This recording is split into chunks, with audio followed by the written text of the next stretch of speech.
Selamat pagi, Anda menyaksikan Economic Update CNBC Indonesia bersama saya Safrina Nasution. Masih di rangkaian event EBTKE Connect di hari kedua langsung dari AIS BSD. Kali ini kita akan mengulas strategi dan aksi nyata yang dilakukan PT PGN Tbk sebagai subholding gas Pertamina dalam masa transisi energi dan menuju kesenayaan net zero emission pada tahun 2060. Dan untuk mengulasnya telah bergabung bersama kami secara eksklusif Direktur Utama PT PGN Tbk, Bapak Arief Setiawan Handoko. Pak Arief, apa kabar? Selamat pagi. Baik Mbak Sabrina, Terima sehat. kasih banyak telah bergabung bersama kami ya Pak Arief. Makasih. Pak, menuju net zero emission di tahun 2060 dan menuju masa transisi energi, gas bumi dianggap sebagai sumber energi andalan karena dianggap jauh lebih bersih dari segi emisi karbon dan lain-lainnya. Bagaimana PGN mengcapture peluang ini dan bagaimana juga Anda melihatnya dalam rangkaian bisnis PGN ke depan? Baik, terima kasih Mbak Sabrina. Jadi PGN sebagai salah satu BUMN untuk mendistribusikan gas ke seluruh Indonesia tentunya akan mendapatkan kesempatan yang luar biasa karena semakin banyak perusahaan-perusahaan yang dulunya menggunakan diesel untuk pembangkit listrik atau untuk hal lain yang berhubungan dengan operasi dari perusahaannya itu akan banyak menggunakan gas yang bukan saja dianggap bersih, memang sudah lebih bersih dibandingkan fossil fuel seperti BBM atau crude. Nah tentunya PGN ini menangkap ini sebagai peluang besar, makanya kami selalu terus mengupayakan pembangunan infrastruktur jaringan pipa yang lebih masif lagi. Kita tahu pipa itu hanya terbatas dari Sumatera ya, Batam sampai ke Jawa sudah, dan nanti akan tersambung yang dari Jawa Timur sampai saat ini masih sampai Batang, kemudian nanti ke Cirebon, jadi Sumatera itu akan tersambung seluruhnya ke Jawa. Cuma hanya yang distribusi inilah yang kita harus lebih banyak, sehingga gas kita bisa distribusikan ke perusahaan-perusahaan atau industri-industri yang membutuhkan gas dengan minus di jaringan distribusinya. Jadi distribusi inilah yang kita masifkan. Nah di samping itu juga kita akan juga andaikan memang tidak memungkinkan untuk jaringan pipa distribusi dari pipa utama ya, itu kita manfaatkan dengan CNG atau LNG. LNG ini kita pakai karena untuk menjangkau industri-industri yang tidak terjangkau pipa distribusi. Jadi pemanfaatan LNG juga menjadi bagian dari program kita berupa isoteng atau micro bulk sehingga bisa dipakai langsung ke industri. Kita tahu industri-industri seperti perhotelan juga sudah memikirkan green, kayak Hotel Hilton di Jawa Barat, hotel-hotel di Bali, itu mereka disyaratkan juga untuk menuju atau menjaga net zero emission. Jadi mau nggak mau PGN sebagai distributor gas harus juga bisa memenuhi kebutuhan mereka memakai gas untuk menjaga green environment. Fokus utamanya masih mengenai distribusi itu tadi ya Pak ya, dan juga mengenai infrastruktur pipa. Yap. Baik. Di samping tadi ya kita juga membantu pemerintah mengurangi beban subsidi LPG dengan membangun jaringan-jaringan gas. Jaringan gas ini kita pakai gas alam yang diproduksi dari Indonesia. Jadi sehingga kita tidak perlu lagi kalau semakin banyak jar gas yang kita bangun untuk masyarakat, untuk konsumen rumah tangga itu semakin berkurang pemakaian LPG untuk masyarakat. Sehingga kita juga membantu mengurangi beban pemerintah di subsidi LPG ini. Subsidi LPG itu. Baik, ke depannya Anda memandang dari PGN sendiri seperti apa Pak? Tantangan dalam memasifkan penggunaan gas bumi. Karena di satu sisi ini juga penggunaan gas bumi kan masih dalam era transisi energi itu tersebut Pak Arief. Tantangan paling utama adalah kita harus bisa memprediksi atau menjaga availability dari gas yang mau kita salurkan.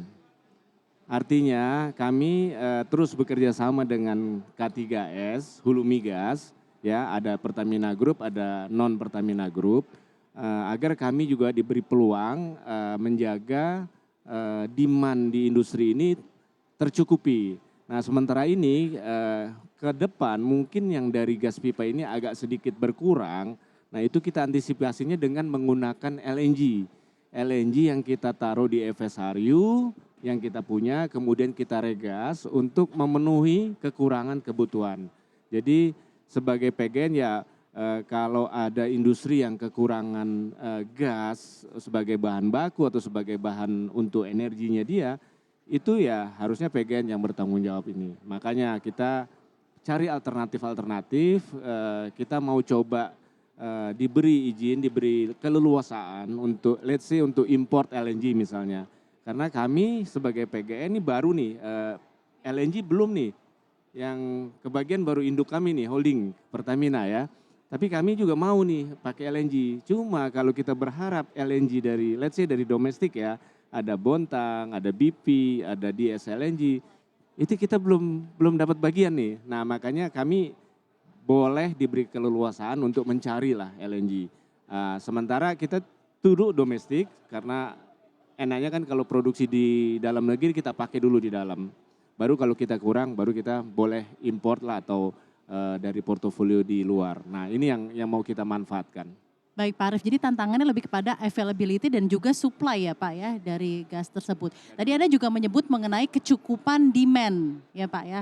Demand di satu sisi berarti ada permintaan yang juga cukup besar. Sebenarnya seberapa besar dan masifkah permintaan untuk gas bumi di Indonesia saat ini?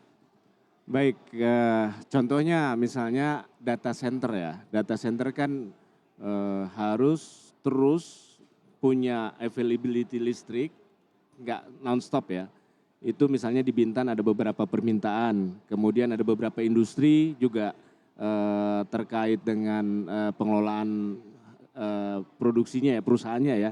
Itu juga butuh gas lebih banyak lagi. Jadi kalau kita berharap dari hulu migas, contoh utama Bintan lah ya. Bintan tuh belum ada jaringan pipa, ya kan.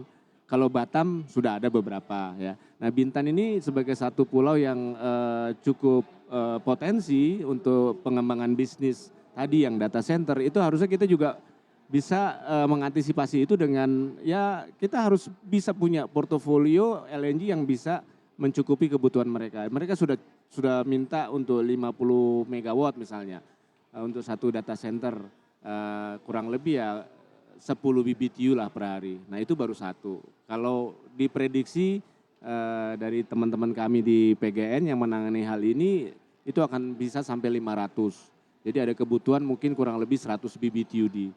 Nah itu kita nggak bisa cukupin dari gas pipa, kita harus pakai LNG.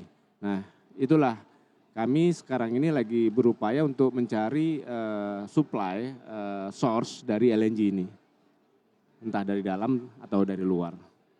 Baik Pak, nah selain pengembangan pipa, selain pengembangan infrastruktur dan mencukupi kebutuhan dari supply LNG tersebut juga, apa saja ke depannya aksi-aksi dari development pengembangan infrastruktur dari PNG yang akan dilakukan untuk kecukupan supply dari gas bumi sendiri Pak?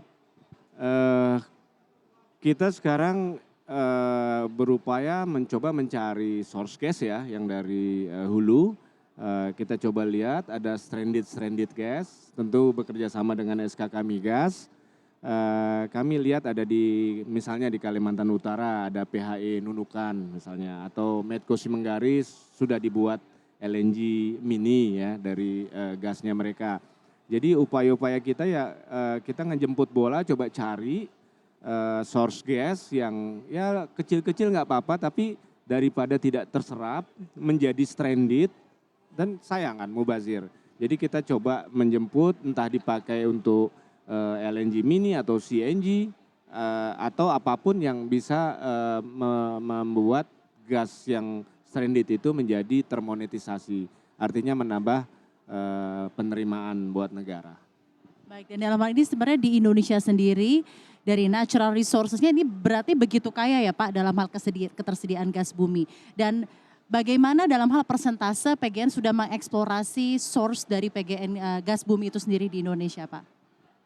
Kalau PGN kan di midstream dan downstream ya, walaupun kami punya upstream satu ya, PGN Saka. Ya sementara untuk yang terkait dengan upstream kami minta Saka sebagai anak perusahaan PGN untuk segera mencari source-source baru di bloknya yang mereka kuasai. Sekarang ini ada WK Pangkah yang sangat prospek, kemarin sudah ada hasil yang cukup menggembirakan di samping menghasilkan crude kurang lebih 2.000 lebih, ditambah nanti gasnya 40-an kalau nggak salah 40-an mm scaf.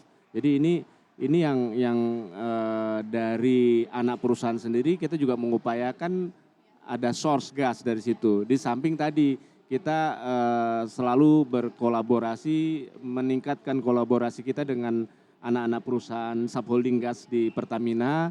Jadi itu kan saudara kami gitu kan. Tolong gasnya ya kami yang kelola gitu loh. Artinya kami yang tahu demand, kami yang tahu di industri itu berapa aja yang dibutuhkan. Tentunya ini akan membantu kami di PGN untuk mendistribusikan gas ke seluruh Indonesia yang membutuhkan. Tentunya kita jaga hubungan dengan subholding gas, kemudian juga kita juga sudah inventaris big customer kita misalnya dengan PLN ya. Itu juga kita harus menjamin kecukupan gas untuk PLN juga kita harus perhitungkan. Baik Pak Arief, nah kinerja PGN selama, kita sudah memasuki bulan Juli, mungkin kinerja PGN selama semester 1 2023 ini bagaimana dan mungkin sampai akhir tahun 2023 fokus dari pengembangan infrastruktur yang ada di PGN sampai akhir tahun ini kira-kira akan seperti apa Pak Arief? Fokus utama kita tentunya Jargas. Jargas itu jaringan city gas, jaringan gas untuk rumah tangga. Kita juga go on retail juga banyak walaupun dirasakan kurang begitu ekonomis ya, artinya tetap ada tapi tidak kurang begitu ekonomis. Tapi karena ini visi ya, kalau Jargas semakin banyak Jargas tadi akan mengurangi beban subsidi, itu yang jadi fokus utama kita.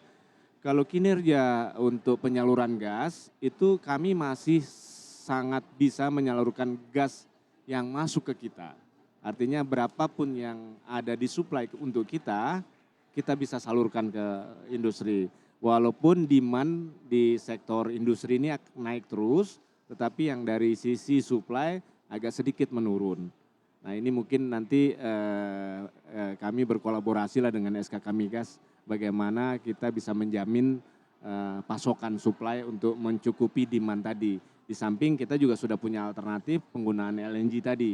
LNG yang menopang kekurangan volume gas untuk industri. Jadi challenge utamanya masih dari supply ya Pak ya. Yes. Apalagi dengan transisi energi menuju energi bersih tentunya kan nanti ke depannya forward looking gas bumi akan semakin masif lagi Pak digunakan.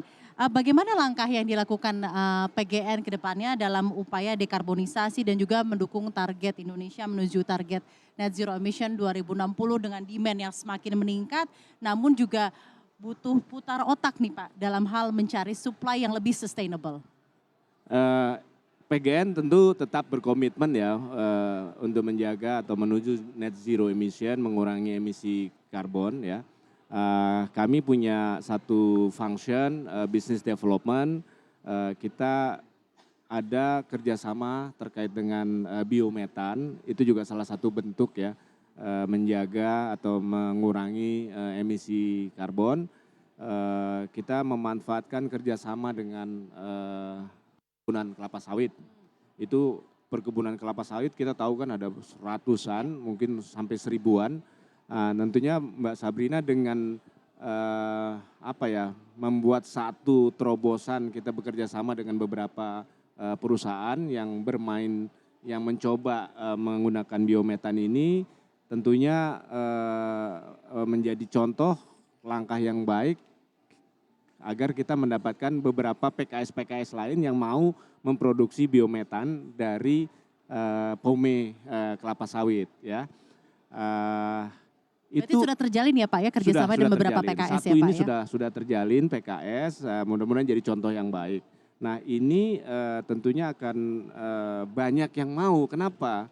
Karena harga jualnya kalau dia menggunakan biometan ini itu bisa lebih tinggi dibanding harga kalau dia tidak ini. Artinya kan itu sebagai stimulus insentif buat PKS menggunakan tadi biometan, memproduksi wastingnya cairan atau liquid dari pome ini untuk diolah, dipisah lah technically agar bisa jadi gas. Energi bersih biometan itu tersebut. Nah, biometan ini gas yang hampir sejenis lah dengan apa yang diproduksi dari fosil. Luar biasa Pak, ini menarik sekali juga perbincangan mengenai biometan dan kita harus akan lanjutkan lagi diskusinya usai jeda. Pak, terima kasih banyak. Terima kasih. Dan diskusi bersamaan Direktur Utama PGNTBK Bapak Arief Setiawan Handoko akan kami lanjutkan usai jeda. Tetap bersama kami di Economic Update CNBC Indonesia.